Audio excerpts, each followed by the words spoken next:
después y él va a levantarse como en oposición a esta iglesia. Pensábamos en las falsas doctrinas, pensábamos en eh, el dejar el primer amor, vimos ahí en Éfeso. Pero hoy vamos a ver algunos peligros más que afectan las iglesias. Y en la iglesia de Sardis, que es la que vamos a estudiar ahora, en los versículos 1 al 6, vamos a ver una iglesia que vive de las glorias pasadas. Cuando mirás a Sardis, vas a ver que esta no es una iglesia que haya dejado entrar falsas doctrinas, no es una iglesia que está aceptando el pecado, no es una iglesia que intencionalmente cambió sus prioridades y dejó de honrar al Señor y de amarle a Él. No, no, no, en esta iglesia no pasó nada de eso. Pero esta iglesia también tiene una sentencia de muerte. Esta iglesia está en gran peligro. Y la razón por la que está en peligro esta iglesia es por la apatía y la negligencia, que es un enemigo silencioso que también destruye tremendamente a una iglesia. Vos pensá en qué peligro hay para un creyente el acostumbrarse a las cosas de la vida espiritual, acostumbrarse a escuchar una buena enseñanza, a participar de cosas preciosas de la vida de la iglesia, a tener un ministerio, un servicio, de saber bastante y de tener una opinión de uno mismo, de ser alguien que entiende la doctrina y que entiende la vida cristiana, pero perder el celo y el fervor por una vida espiritual genuina, una vida espiritual que está en guardia, cuidando, una vida espiritual que esté esforzándose para crecer. Esa apatía, esa negligencia se va a volver en una trampa mortal. Esto es lo que pasó con la iglesia de Sardis. Así que leamos el pasaje y vamos a señalar de las palabras de Cristo donde vemos estos peligros y lo que podemos aprender para nuestras vidas también.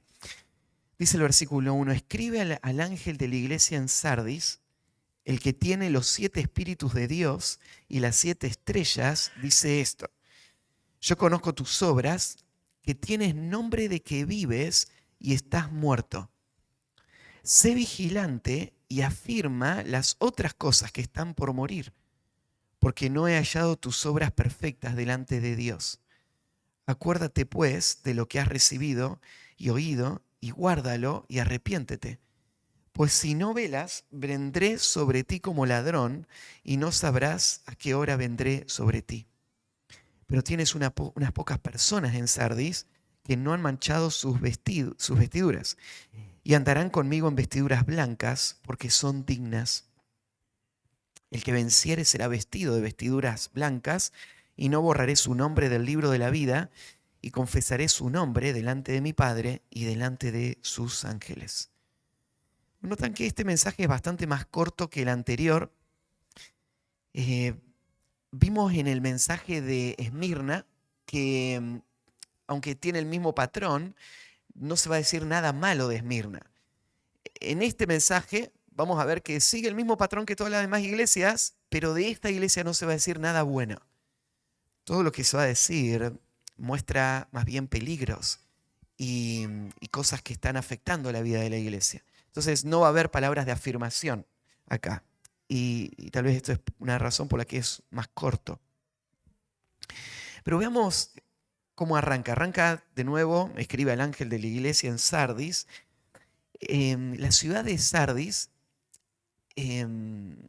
había sido mucho tiempo antes una ciudad importante, pero para el tiempo que se escribe esta carta era una ciudad en decadencia. Y hay algunos detalles históricos interesantes. Por ejemplo, en esta ciudad había sido una ciudad muy, muy poderosa, en parte porque estaba en una ubicación estratégica. estaba en el cruce de caminos que hacían que el comercio fluya por ahí y que la ciudad pueda prosperar por esa razón, pero también estaba eh, en un valle que estaba sobre unas montañas y hacía muy difícil conquistarla. Así que la ciudad había estado ahí por mucho tiempo y esto le había dado también un lugar de influencia. Pero hay algo interesante en la historia de esta ciudad. Aunque esta ciudad estaba en un lugar privilegiado, varias veces había sido conquistada. 2 veces había sido invadida la ciudad y, según nos cuentan los historiadores, había sido invadida eh, en circunstancias en donde si la ciudad se hubiese protegido, no habría forma de destruirla, porque tenía una ventaja estratégica. Si vos estás arriba de una montaña y no hay armas modernas, para poder llegar uno tiene que trepar y no hay muchos lugares de donde te pueden atacar, entonces es fácil proteger los lugares más vulnerables de la ciudad y desde arriba tirarle cosas a los que están abajo. Entonces no debería ser posible conquistar una ciudad así, a menos que la ciudad se descuide. Entonces, en medio de la noche, mientras los guardias duermen, el ejército logra acercarse y antes que se pueda organizar la ciudad, el ejército logra abrir una brecha o logra romper una puerta. Entonces, 2 veces cayó la ciudad por el mismo problema. La ciudad se había descuidado. Es interesante el dato histórico porque cuando vos lees, esto es lo que Dios le está diciendo a esta iglesia. Esta iglesia parece estar descuidada, estar dormida. Es una iglesia que está confiando en su seguridad, pero es una confianza ingenua. Una iglesia nunca está tranquila. Una iglesia no puede confiar en los logros pasados y vivir de las victorias pasadas. Si la iglesia no sigue esforzándose para ser fiel en el presente, toda iglesia está a un paso de la destrucción, está a un paso del peligro. Entonces, a veces tener seguridad puede volverse en contra, puede volverse en una actitud de relajación, ¿no? Y pensar, nosotros sí conocemos de doctrina, nosotros no estamos siendo engañados como otros, nosotros estamos en una situación más favorable y esto puede volverse en contra. Entonces, esta es la iglesia a la que le van a escribir, una iglesia que está en esa ciudad, la iglesia de Sardes. Se presenta Cristo como el que tiene los 7 espíritus de Dios, y acá los 7 espíritus se refieren al Espíritu Santo representado en las 7 iglesias, pero dando a entender tal vez que lo que esta iglesia necesita es la obra del Espíritu, en donde la iglesia, después de años de victoria y de seguridad, ahora está en peligro y es una iglesia llena del Espíritu la que va a hacer que esta iglesia no colapse, una iglesia controlada por el Espíritu. Entonces tal vez esta es la razón por la que se presenta así. Cristo es el que tiene los 7 espíritus y las 7 estrellas, y estos son los pastores de las iglesias, y tal vez haciendo una referencia especial a lo importante que es que el líder de la iglesia reaccione. Usualmente en una iglesia así, en una iglesia que celebra los logros pasados, pero no está peleando las batallas presentes, esta es una iglesia que tiene un problema en el liderazgo. Es un liderazgo que se ha vuelto complaciente y se ha relajado. Entonces tal vez esto es la referencia al líder, el que tiene las 7 estrellas, dice esto. Bueno, y ahí viene el yo conozco, pero el yo conozco, bueno, de nuevo en esta carta no aparece la expresión de yo conozco tus obras, eso fue repetido por el traductor de las otras cartas. Directamente arranca esta carta con la segunda expresión. Yo conozco que tienes nombre de que vives y que estás muerto. Esta es la acusación. Fíjate que no hay ninguna palabra de afirmación, arranca directamente con la acusación.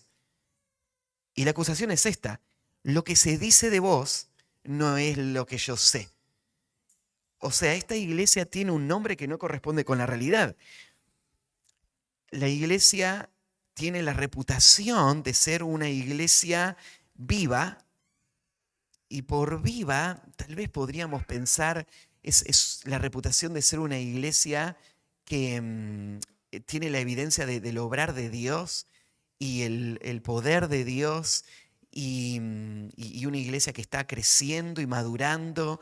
Entonces, todo esto es lo que la iglesia pensaba de sí misma y lo que otros pensaban de esta iglesia. Este es el nombre que tiene.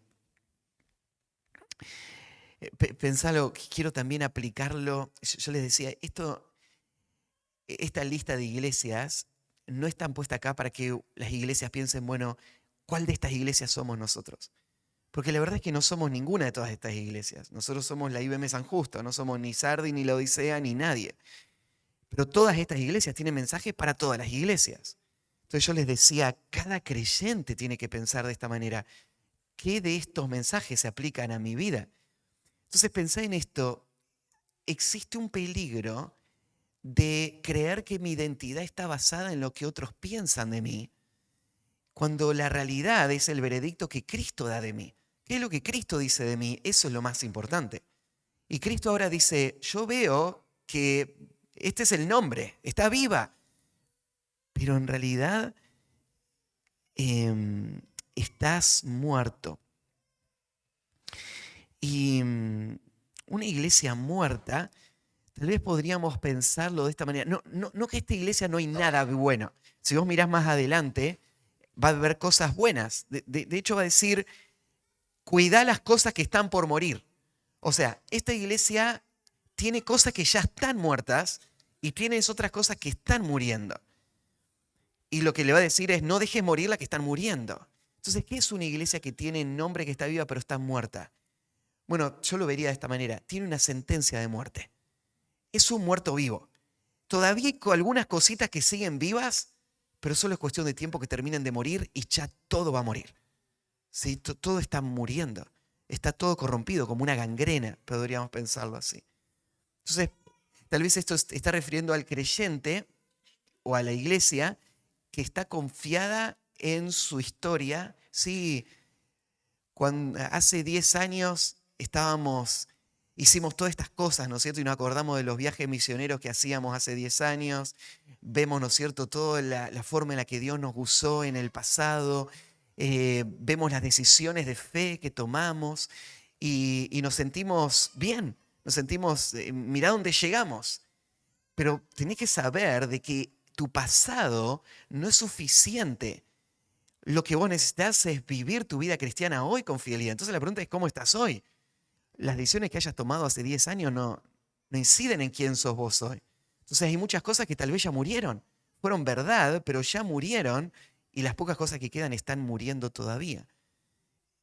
Y entonces, ahora viene la amonestación. Fíjate, solo acusación y ahora el llamado a responder a esto. ¿Qué hacemos con esta situación? Versículo 2. Sé vigilante. ¿Y te acordás la historia que te conté de lo que había pasado en esta ciudad, que había caído por el descuido? Sé vigilante tiene que ver con esto. Estar atento, estar en alerta. Estar en alerta a las señales de decadencia espiritual de tu corazón y de tu vida. Sin importar la posición que tengas, sin importar los años en la fe que tengas, sin importar las buenas decisiones que hayas tomado, todos los creyentes tienen que estar viviendo una vida fiel hoy. Entonces, sé vigilante. Y lo próximo, y afirma las cosas que están para morir. Y ahí este es un llamado a fortalecer. Pues sí, pero bueno, estamos en una ciudad donde somos impenetrables. No, el enemigo es astuto. El enemigo viene del lugar que vos no pensabas y vos hoy estás tranquilo y vos pensás, bueno, yo estoy bien, estoy viviendo mi vida espiritual y en el momento menos indicado viene la prueba. En el momento que vos menos imaginás viene la tentación. En el momento que menos imaginás el enemigo preparó una trampa y eso puede destruir toda tu vida. Entonces, no hay momento para relajarse en la vida cristiana. Podríamos pensarlo así. personas lo han dicho de esta manera. Vos no te podés quedar estático en la vida cristiana. O estás creciendo o estás en peligro de ser destruido. O sea, es como estar en una escalera mecánica, pero en una escalera mecánica que va para atrás. Entonces, vos estás avanzando, pero si vos te quedás estancado, empezás a retroceder inmediatamente. Entonces, fortalece todo el tiempo. Vos tenés que estar pensando, bueno, ¿cuál es el próximo paso de compromiso que tengo que dar? ¿Cuál es la próxima área que tengo que fortalecer en mi vida? ¿Cómo está cada aspecto de mi vida? ¿Cómo está mi familia? Todo el tiempo estoy pensando en eso. Todo el tiempo estoy luchando por el crecimiento espiritual. Entonces, fortalece las cosas que están para morir, o sea, que están en el proceso de morir. Porque no he hallado que tus obras sean perfectas delante de Dios. Lo que está viendo, ¿no es cierto?, es que las cosas no están bien. Hay algunas cosas que ya murieron del todo, que fueron verdad antes, pero ya no son verdad ahora. Y hay otras cosas que están enfermas, están debilitadas, ya no tienen las mismas características que antes y eso está por morir. La exhortación sigue, acuérdate, entonces sé vigilante, afirma y ahora acuérdate, pues de lo que has recibido y oído. Fíjate lo que has recibido y oído. Está pensando, ustedes tienen un privilegio. Ustedes sí recibieron cosas muy valiosas. Tienen todos estos beneficios, tienen todas estas ventajas. Bueno, valoralas, aprovechalas, no las des por hecho, no te confíes, no te duermas en los laureles. Los creyentes no pueden estar en ningún momento en un estado pasivo. Acuérdate de lo que has recibido. Y acá la idea de recibir y oír tiene que ver con un tesoro que hay que proteger con celo. Y guárdalo y arrepiéntete. Fíjate, esta es una de las iglesias que más imperativos tiene en esta sección de la exhortación, de la amonestación. Sé vigilante, afirma, acuérdate, guárdalo, arrepiéntete. Todas estas son órdenes de lo que la iglesia tiene que hacer. Y todos estos imperativos muestran acción. La vida cristiana tiene que mostrar este celo, este esfuerzo, esta disposición. Y entonces vienen después las palabras de esperanza. Y las palabras de esperanza muestra que no está todo mal, no está todo perdido en esta iglesia. Dice, pero tienes unas pocas personas en Sardis que no han manchado sus vestidos. Fíjate, aún en un ambiente así, hay personas que están viviendo una vida de santidad, que tienen celo por la obra del Señor y que están viviendo una vida de fidelidad, de pureza. Entonces ellos no están relajados y esta relajación no ha llevado a una vida de decadencia espiritual. Ellos tienen vestidos blancos. Y andarán conmigo en vestiduras blancas porque son dignas. Y entonces acá viene la aspiración. Estas personas son las que un día van a recibir las vestiduras blancas que yo les voy a dar. Las vestiduras blancas permanentes que van a... Michael, ¿querés fijarte allá que hay gente en la puerta? Hay personas, perdón, estas personas van a vivir con vestiduras blancas y van a estar ahí con el Señor. Las promesas ahora siguen. Fíjate, el que venciere será vestido de vestiduras blancas. Y hay una expresión acá también llamativa. Dice, y no borraré su nombre del libro de la vida. Y confesaré su nombre delante de mi Padre y delante de sus ángeles. Acá el borrar el nombre del libro de la vida ha traído bastante confusión. Hay personas que creen que el libro de la vida, para aclarar esto, es el libro donde están inscritos todos los que van a ser parte de la ciudad celestial. En el mundo antiguo había una práctica que es que en las ciudades había un libro donde estaban escritos los ciudadanos. En nuestro tiempo usamos métodos tal vez un poco más sofisticados, ¿no? Y tenemos nuestros DNI. En el mundo antiguo era una lista de nombres que estaban escritas en estos registros. Entonces, si vos tenés la lista de nombres de todos los que van a entrar a esta ciudad, ¿quiénes están escritos ahí? Algunos creen que en el libro de la vida se escriben todos los nombres de las personas que han vivido a través de toda la historia, porque Dios quiere que todos sean salvos. Pero los que rechazan el Evangelio son borrados. Y entonces, cuando llegue el día del juicio, ahí en Apocalipsis capítulo 20, aparece esta descripción, ¿no? El que no se halló inscrito en el libro de la vida va a ser lanzado al lago de fuego. Entonces, ¿quién es lanzado al lago de fuego? El que fue borrado del libro. Ahora, bueno, toda esta doctrina de personas que son borradas del libro se apoya en poquitos pasajes que hablan del libro. Este es uno.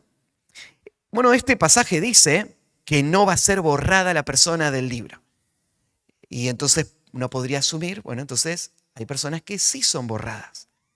Pero esto es algo que no es necesario. No es necesario concluir de que hay personas que sí son borradas. Este pasaje no dice que hay personas que van a ser borradas del libro. Este pasaje dice que las personas no van a ser borradas. Entonces, de hecho, no hay ningún pasaje que dé por hecho que personas son borradas del libro de la vida. El cuadro, más bien, debería ser otro, el que tendríamos que tener en mente. El libro de la vida, que es el libro donde están anotados todos los que van a ser salvos, todos los que son parte de la ciudad celestial, este libro fue escrito antes de la fundación del mundo, y en ese libro están escritos los nombres de los que desde antes de la fundación del mundo, para los que fue preparado esta ciudad.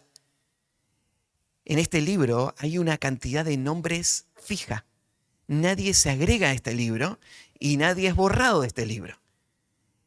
En este libro están los nombres de los que fueron llamados para salvación, y ellos, aunque nunca lo habrían sabido antes, respondieron en fe, pero sus nombres habían estado escritos en ese libro antes de la fundación del mundo. Y el nombre de los que están escritos en ese libro desde antes de la fundación del mundo nunca van a ser borrados. No van a ser borrados por nuestro pecado, porque no hay nada que nos pueda separar del amor de Dios que es en Cristo Jesús. No van a ser borrados porque no dependen de lo que yo haga o deje de hacer, sino de un propósito del que me salvó, del que me llamó para salvación. Entonces el libro de la vida es un libro del que nadie va a ser borrado y nadie va a ser agregado a este libro. Ahora, ¿significa esto de que el Evangelio no es para todas las personas? Claro que no. La Biblia nos dice que el mensaje del Evangelio debe ser predicado a cada criatura. Y el mensaje del Evangelio dice que Cristo murió para salvar a los pecadores. Esto es lo que tiene que ser anunciado a todo el mundo. Y el mensaje del Evangelio dice que todos los que crean van a ser salvos. Sí. Y el mensaje del Evangelio dice que debemos predicarle a todos porque Dios quiere que todos crean y sean salvos. Sí. Lo dice ahí en 1 de Timoteo capítulo 2. Que debemos orar por todos. Porque hay un solo mediador entre Dios y los hombres, Jesucristo, que se dio por todos. Cristo murió por todos. Y Él quiere la salvación de todos. Esto es verdad. Pero también es verdad que en el propósito de Dios hay un plan que incluye la elección de individuos que están escritos sus nombres en un libro. Y ese libro es el que se va a leer al final del tiempo. Los que están escritos en ese libro no van a ir al lago del fuego. Los que nunca estuvieron escritos en ese libro y no están escritos en ese libro van a ir al tormento eterno. Van a ir al tormento eterno por el rechazo al Evangelio. Van a ir al tormento eterno porque son culpables por su pecado. Van a ir al tormento eterno porque solo los que creen van a ser salvos. Pero ese libro es un libro que nos recuerda la soberanía de Dios en la salvación. Y este es el libro del cual se está hablando acá, ¿sí? El libro de la vida del Cordero, el libro del cual no va a borrar el nombre, se está refiriendo a este mismo. Solo para recordarles, todas estas promesas va a andar con vestidos blancos, yo le voy a dar vestidos blancos y va a andar conmigo con vestidos blancos, no borraré su nombre. Y la última, confesaré su nombre delante de mi Padre y delante de sus ángeles. Todas estas son promesas para todos los creyentes, no solamente para los creyentes fieles de Sardis. Son promesas para todos los fieles de todos los tiempos. Entonces, ningún creyente va a ser borrado jamás del libro de la vida. ¿Sí? Esto es lo que está afirmando este pasaje. Y agrega esto último, y confesaré su nombre delante de mi Padre y delante de sus ángeles. ¿Se acuerdan que Cristo habló de esto también cuando Él mencionó: el que me confesare delante de los hombres, yo le voy a confesar delante del Padre; el que me negare, yo le voy a negar? ¿Y qué es esto de confesar el nombre de Él? Bueno, algún día Cristo va a decir: Él es uno de los míos. Él es uno de los salvados por gracia. Él es uno de los perdonados, limpiados. Cristo va a tomar el lugar que tiene ya, ¿no es cierto?, de ser un abogado al lado nuestro, y Él va a abogar por nuestra causa. Cristo va a confesar nuestro nombre delante del Padre y delante de los ángeles. Esta es la promesa del Señor a los fieles. Termina como todas las demás. El que tiene oído, oiga lo que el Espíritu dice a las iglesias. Este mensaje no es solo para Sardis, es para todas las iglesias. Y de nuevo este llamado a oír, y este mensaje es para los que pueden oír, los que tienen el oído capaz de oír. Y no está hablando del oído físico, está hablando del oído espiritual. Los que pueden escuchar este mensaje y responder este mensaje son los que tienen un corazón que ha sido hecho capaz de oír, ¿sí? Entonces, ahí termina la carta de Sardis. Muchas lecciones. Vamos a tomar un minutito para preguntas. Creo que nos va a dar el tiempo para cubrir una más, de la de Filadelfia. Así que, un minuto para preguntas. ¿Hay alguna de estas? Tiene que haber alguna pregunta. Hablamos temas importantes. Sí. Delante de sus ángeles serían como testigos, los ángeles de Dios. Sí, hay muchas cosas de los ángeles que no conocemos, pero aparecen muchísimo en toda la literatura apocalíptica y todos los cuadros del tiempo del fin. Entonces nosotros sabemos que los ángeles están entre nosotros, están haciendo obras continuamente, pero la Biblia no le da un lugar tan protagónico. Pero en el tiempo del fin sí le da mucho protagonismo. Por ejemplo, los ángeles son los que Cristo va a mandar a cosechar el campo, ¿no? Y a separar el trigo de la cizaña. Los ángeles van a tener un rol clave el día del juicio final, a la hora de separar a los que son salvos y los que no. Cuando mirás, por ejemplo, los que van a ser echados en el lago de fuego, ¿quién los va a echar allá al lago de fuego? Los ángeles son siervos que están involucrados en toda esta etapa final de la historia, en el tiempo del fin y el día del juicio. Entonces, no me sorprende que acá se mencione que los ángeles están ahí presentes cuando Cristo dé el veredicto final y diga: a ellos yo no los conozco, apártense de mí, al tormento eterno. Cuando Cristo niegue conocer a estas personas, los ángeles van a estar ahí presentes. Y yo lo que entiendo sería: los ángeles también van a participar de ese evento. No sé todos los detalles, pero sí los ángeles han estado presentes en toda la historia de redención y van a estar en esa última etapa de una forma activa también. Entonces, sí, los presenta acá como espectadores. Delante de ellos el Señor va a decir, no los conozco. Los ángeles van a escuchar el veredicto también. Sí. Cuando dice que, bueno, está el libro de la vida, pues que no todos van a estar ahí, porque yo antemano ya están escritos. Entonces, cuando uno sale a predicar, ¿no? El evangelio, o sea, se predica para que las personas sepan que va a haber, que hay un Dios, que es por Cristo, y que si no toma la decisión se va a tener el infierno. Sí. Desde la perspectiva humana, nosotros predicamos, como dice Pablo, con la intención de presentar perfecto en Cristo Jesús a todo hombre. O sea, en lo que respecta a nosotros, nosotros queremos que todos se salven. Y vamos a hacer el esfuerzo para discipular a todas las naciones. Vamos a buscar la salvación y el crecimiento de cada uno. Pero eso es nuestra perspectiva. Si pudiésemos mirar desde la perspectiva de Dios, vos verías algo más. Hay un libro donde están escritos los nombres. Nadie se va a agregar, nadie se va a quitar de ese libro. Entonces, esto no es un determinismo trágico, como decir, uy, si no está escrito en ese nombre, entonces no va a poder salvarse, porque la Biblia dice, el que tiene sed, venga y beba del agua de la vida. Todos pueden ser salvos. Vengan y tomen. Pero es una realidad que Dios es soberano sobre la salvación. Y ese libro ya está escrito. Entonces, alguien lo explicó de esta manera una vez.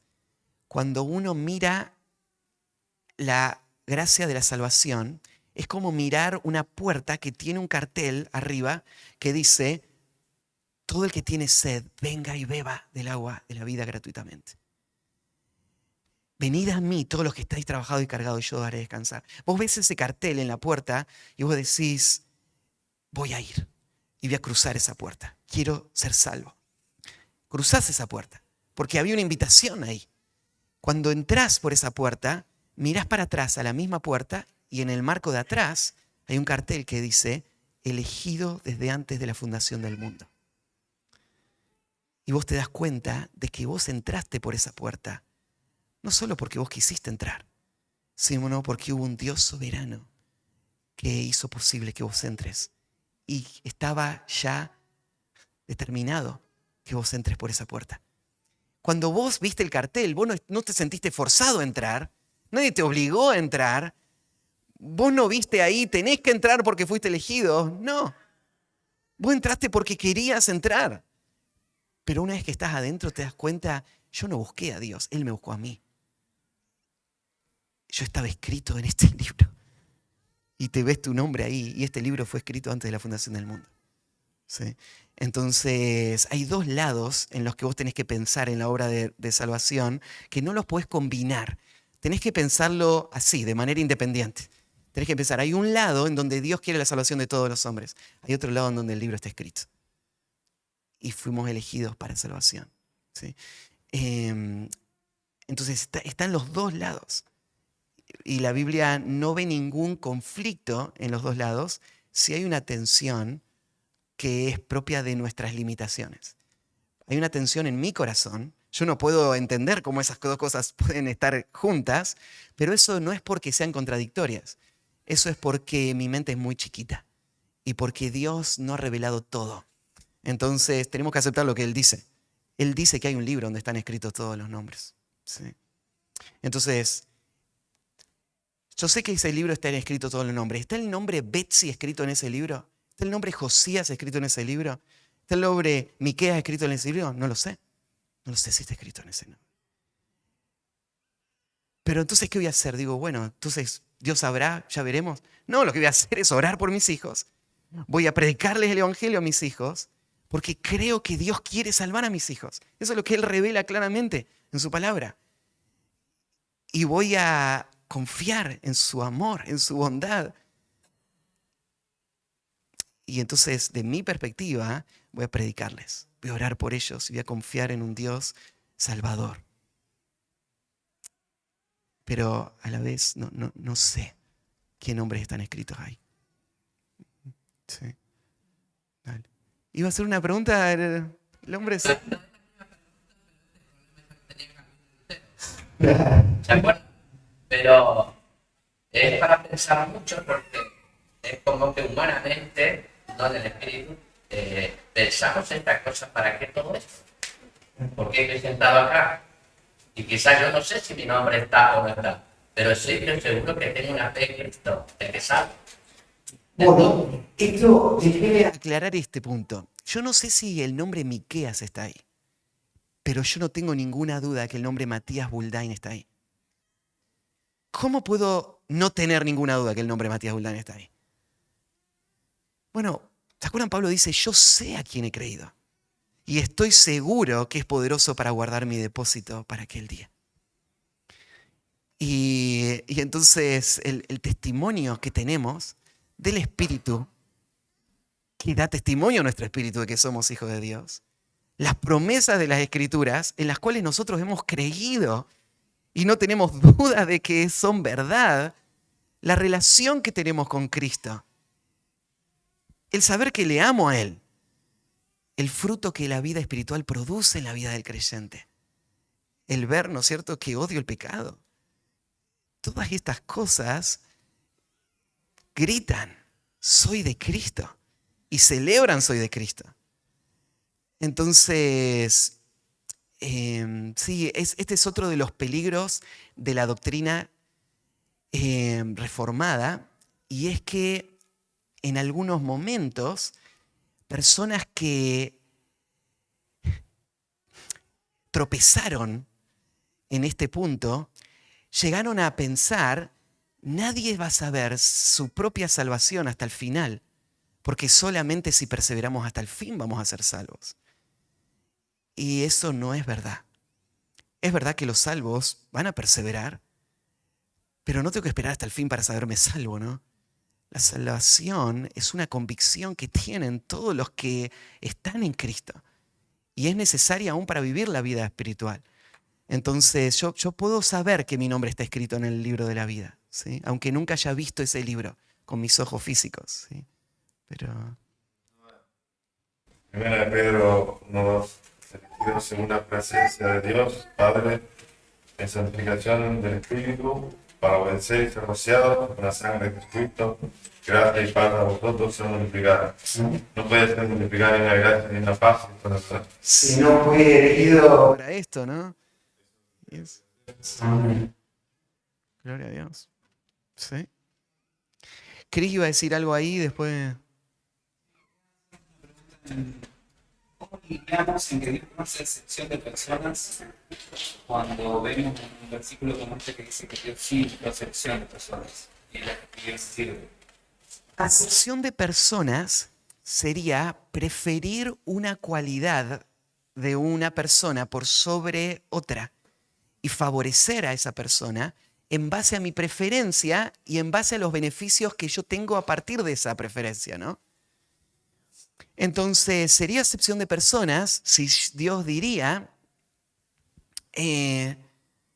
bueno, voy a salvar a todos los que me amen. Si Dios daría un requisito como ese y una persona podría decir, bueno, pero mira, esta persona estaba en el medio del África. Nadie le predicó el Evangelio. ¿Cómo iba a amarlo a él? Entonces, al final, Dios va a favorecer al que le ama y no favorecer al que no le ama, porque le sirve a él o no le sirve, pero estaban en situaciones distintas, con circunstancias distintas y no estaban en condiciones de responder. Entonces, esto es injusto. Esto sería injusto, ¿no? Pero el Evangelio nos dice algo distinto. Dios no nos anotó en ese libro porque había algo en nosotros que nos distinga del compañero que teníamos al lado. La razón por la que Dios nos escribió en ese libro fue a partir de su libre gracia.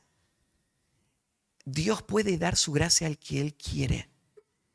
Dios no le dio la gracia a uno porque tenía una cualidad distinta que al otro. Dios le dio la gracia al uno porque Él lo quiso hacer así. Y Dios quiso mostrar su gracia libre a personas indignas. Entonces, Dios no estaba haciendo acepción de persona. Dios estaba diciendo, nadie merece la salvación. Y pensando, yo voy a mostrar mi misericordia a alguien que no la merece.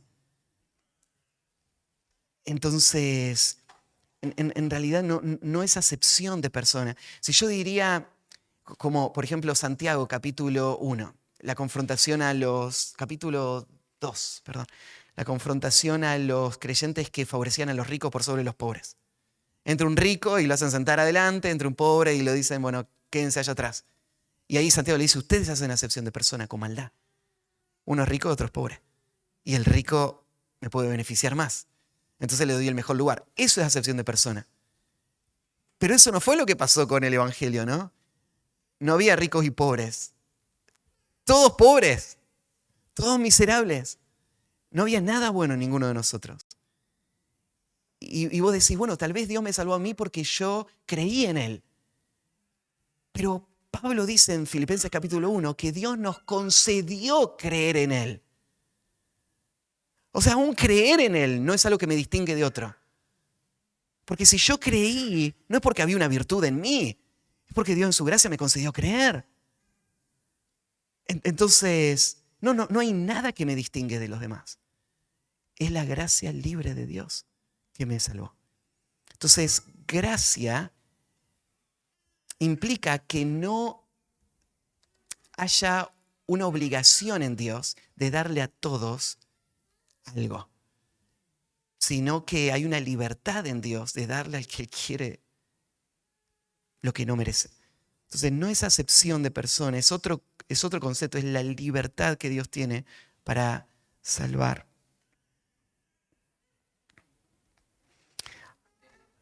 Sí. Eso es lo que está escrito en Romanos, no recuerdo el capítulo, Dios quiere compasión porque Él quiere misericordia. Sí, Romanos de 9 al 11 son los capítulos que tratan ese tema. Sí. ¿Esto pudo haber influido en Calvino sobre la predestinación? Sí, Calvino no es el primero que reconoció la doctrina bíblica de la elección y de la predestinación. O sea, esto es algo que estaba en la historia de la iglesia mucho antes. Pero sí, en esta época hubo un quiebre muy grande en el área de la soteriología. En el tiempo de la Edad Oscura, en la Iglesia Católica la salvación era una cuestión de mérito, ¿no? Que había sacramentos que te acercaban a tu salvación. Y en el tiempo de la Reforma se recuperó la claridad en el concepto de la gracia.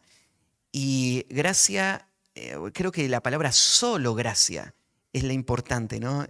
El hecho de que los católicos creían que la salvación era por gracia, pero ellos pensaban, bueno, por gracia Dios nos da las herramientas para ganarnos la salvación. Ellos pensaban, es gracia, pero también depende de vos.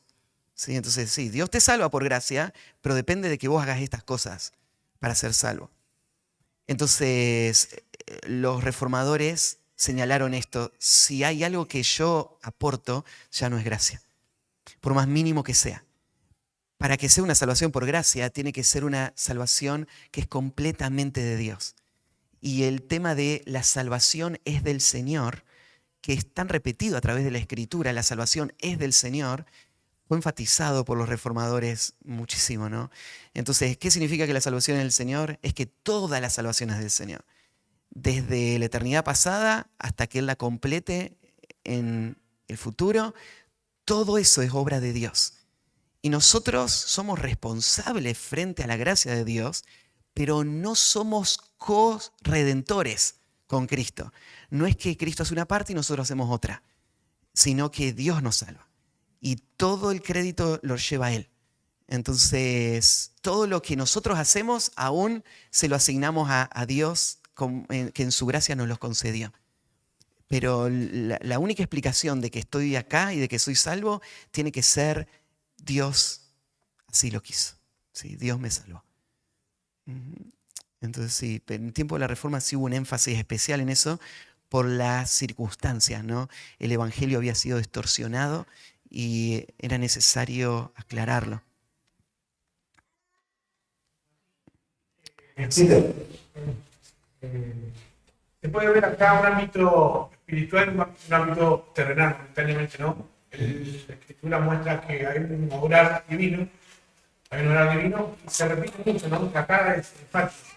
Siempre hay un control soberano de Dios, que tiene el control de todo, pero solo la respuesta de los creyentes, ¿no?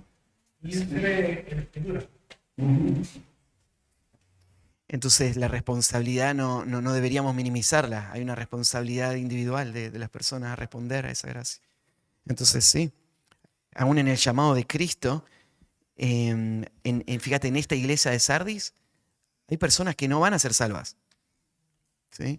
Es solo para los que venzan que van a tener todas estas bendiciones, todas estas gracias, ¿no?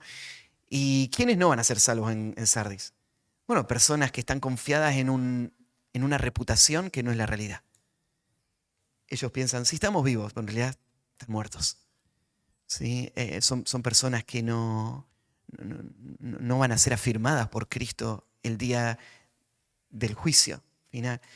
Entonces, en una misma iglesia sucede eso. ¿Por qué? Porque hay una responsabilidad. Cada uno debe responder a esto. Y por eso el llamado a responder. No va a producir buenas obras. El creyente, bueno, las obras son la única evidencia que nosotros tenemos para ver la fe. Pero eso no quiere decir que las obras son una regla que va a ser siempre clara y determinante. Entonces, una persona puede engañarse a sí misma y puede engañar a los que los rodean. Entonces vos estás viendo a una persona y decís, no tengo duda que él es hermano en la fe, y al final era Judas, ¿no es cierto? Que estuvo 3 años con el Señor y los apóstoles y a nadie se le ocurrió por la mente que él era hijo del diablo. ¿No es cierto? Que él iba a negar al Señor y terminar en el infierno. A nadie se le ocurrió eso. Pero pasó. Y si pasó con ellos, o sea, pasa hoy también. Entonces, las obras son nuestra única herramienta. Pero es posible engañarnos y engañar a otros. Y también pasa para el otro lado. Hay veces donde nuestras obras no son consistentes con nuestra profesión, pero no es porque no hay fe salvadora, es porque el engaño del pecado o nuestra decisión de entregarnos al pecado hace que en ese momento específico no se esté viendo ningún fruto. Pero si vos mirás para la vida de la iglesia, las obras es lo único que tenemos. Entonces, si una persona no está caminando una vida que muestra ser un creyente verdadero, lo que la iglesia tiene que hacer es tenerle por gentil y publicano. Porque lo único que tengo es las obras. La persona me puede decir, no, yo sí soy de Cristo, solamente que quiero seguir viviendo en el pecado. Entonces yo le voy a decir, bueno, pero ¿cómo lo voy a saber yo? ¿Cómo sé que sos de Cristo? Si vos no te querés vivir a Cristo, entonces no tenés ningún derecho de reclamar ser de Cristo ni que nosotros te tomemos como cristiano. Entonces, bueno, en lo que respecta a nosotros, no sos cristiano, Dios conoce el corazón, ¿no? Entonces, pero las obras sí son nuestra herramienta. Y hay muchísimos pasajes que muestran que las obras van a estar. A veces no las podemos ver, pero están. Entonces, cuando una persona, por ejemplo, sí es de Cristo y está viviendo como alguien que no es de Cristo, con el tiempo, un testimonio que ellos van a dar es: fue el tiempo más miserable de mi vida. El Espíritu Santo estaba trayendo convicción. O sea, entonces la obra estaba, pero para los que estábamos alrededor no se veía bien, ¿no? Porque él afuera estaba diciendo otra cosa. Entonces, la obra está. Yo creo que en todo creyente los frutos están, pero que los podamos ver o no, a veces eso puede variar.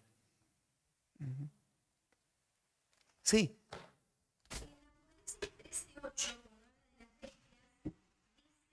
Que la adorarán todos los moradores de la tierra, cuyos nombres no estaban escritos en el libro de la vida del Cordero que fue volado desde el principio del mundo. sería que así como desde el principio del mundo están escritos aquellos que se van a salvar en el principio de la vida, también están escritos determinados los que no. Es bueno este versículo y voy a aclarar este detalle que tal vez se podría haber pasado por alto.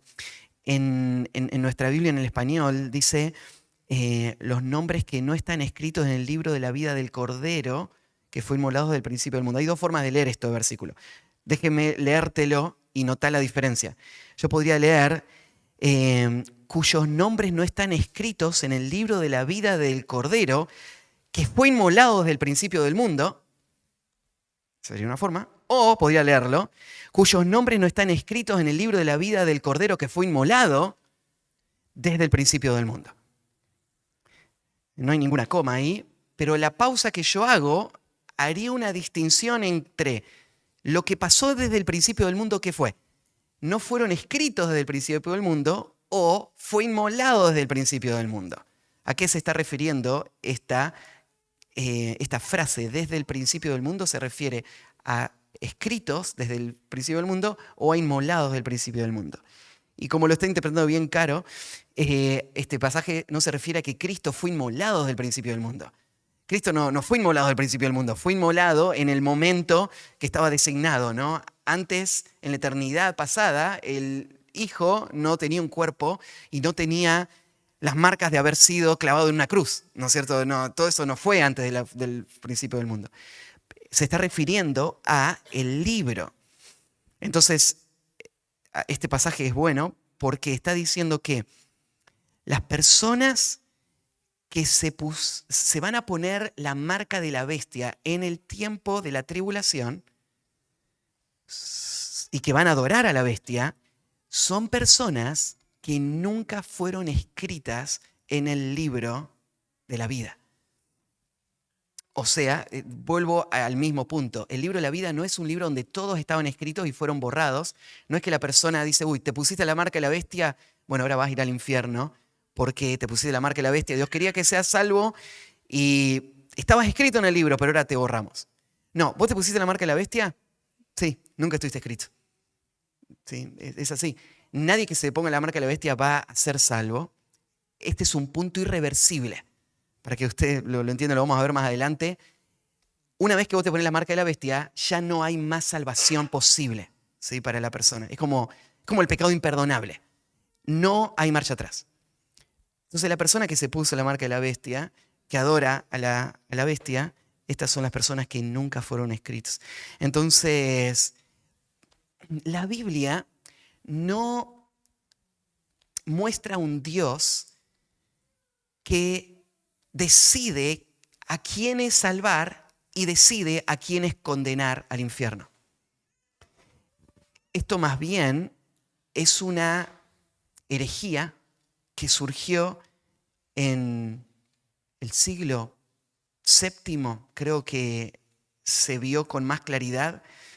Olvidé el nombre del teólogo, que fue el primer referente que tenemos de explicar el concepto de la doble predestinación. La doble predestinación es una herejía que dice que Dios, así como eligió para salvación, eligió para condenación a quienes Él quería destruir. Y la Biblia no dice eso. La Biblia dice que las personas se pierden por su propio pecado, no porque Dios quiera destruirlos.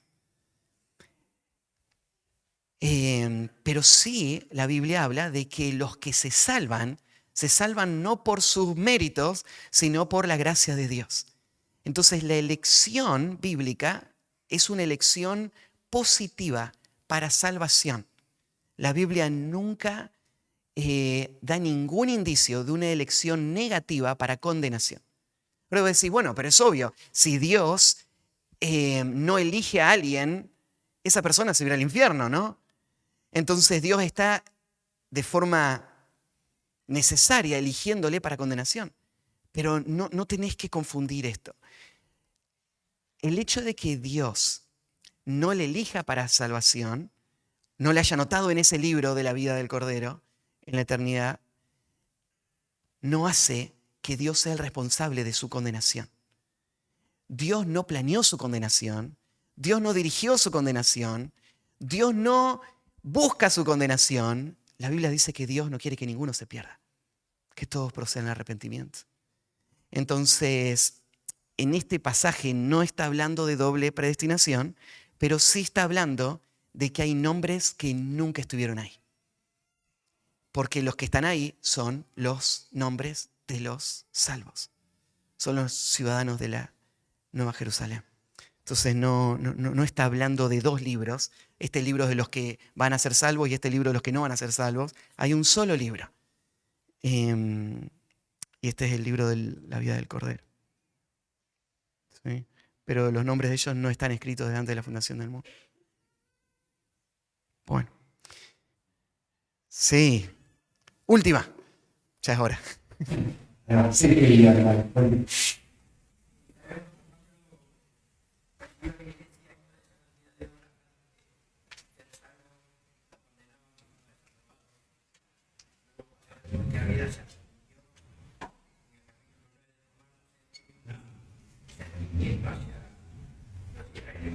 Dice, tengo gran tristeza y próximo dolor en mi corazón, porque deseara que lo mismo ser anatema, separado de Cristo por amor a mis hermanos.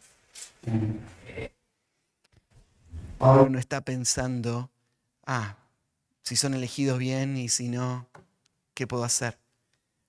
Pablo dice, yo estaría dispuesto a ir al infierno si pudiera cambiar lugares. Y el pueblo de Israel podría ser salvo. Entonces, esa es la pasión de Pablo, ¿no? El compromiso por predicarle el evangelio a todos. Entonces, si alguien dice, bueno, si creemos la doctrina de la elección, entonces ya no vamos a predicar el evangelio. Eso es algo absurdo. O sea, de ninguna manera se relaciona esto, ¿no? Porque Dios quiere la salvación de todos. Nos envía a llamarlos a todos. Nosotros debemos amarlos a todos y debemos buscarlos a todos. Aún sí, ese pasaje de Pablo muestra la profundidad de ese amor. De estar dispuesto, aún si pudiese cambiar lugares y ir al infierno para que ellos sean salvos. Entonces, una persona que dice, bueno, Dios sabe a quién va a salvar, entonces nosotros no tenemos que hacer nada, es una persona que no conoce el corazón de Dios. No conoce la compasión de Dios, la misericordia de Dios, el deseo de Dios de salvar. No conoce el mandato de Cristo de ir y hacer discípulos a todas las naciones. No conoce el medio por el cual Dios salva a los que Él eligió desde antes de la fundación del mundo. Porque si bien están escritos en ese libro, alguien tiene que ir a predicarles o no van a ser salvos. Así, pero el que está escrito en el libro va a ser salvo, sí, pero va a ser salvo a través de la predicación. Entonces tenemos que predicarle a toda criatura. Entonces, de ninguna manera la doctrina de la elección incide en un detrimento o un freno para la predicación del evangelio. Todo lo contrario. Las personas más apasionadas por la predicación del evangelio, muchas de ellas han sido personas que amaban o valoraban tremendamente esta doctrina. Es una doctrina preciosa de las Escrituras, ¿no? Uno se acuerda, por ejemplo, George Whitefield, uno de los más grandes evangelistas de todos los tiempos, responsable, junto con otros hombres, del primer gran avivamiento en América, en Estados Unidos y en Inglaterra. Era un hombre que creía en la elección. ¿Y por qué recorrió tantos kilómetros predicando el evangelio? Y es porque él quería la salvación de todos. Él quería presentar perfecto en Cristo Jesús a todo hombre. Y él se entregó con todas sus fuerzas por eso. No sé si ahí va tu pregunta, Iván. ¿Sí? Sí. Bueno. está escrito ahí, ¿no? En ese momento, ¿no? El último momento de su vida iba a ser el momento donde la luz iba a venir. Sí. Estaba ahí su nombre. Bueno, oramos, ¿quieren? Y terminamos. Padre, gracias por tu palabra. De tantas maneras confronta, alienta, consuela y guía nuestras vidas. Y Señor, nuestra mente es tan pequeña, para entender todo lo que tú eres y haces. Pero nos paramos al borde del infinito mirando tu sabiduría y tu grandeza y te adoramos, sin comprenderla, pero creyéndola y apreciando, Señor, tu camino. Tú podrías haber planeado otro método, otro camino. Pero, Señor, este es el que tú hiciste para que admiremos la gloria de tu gracia. Y Señor, no podemos hacer más que adorarte y reconocer que nuestra salvación es gracia. Y clamarte que tú obres con esa misma gracia en medio nuestro, en nuestras familias, en nuestra ciudad, en este mundo. Y que por tu gracia tu iglesia sea edificada. Te agradecemos por este tiempo y te encomendamos lo que viene también para que tú sigas edificando tu iglesia. En el nombre de Cristo Jesús. Amén.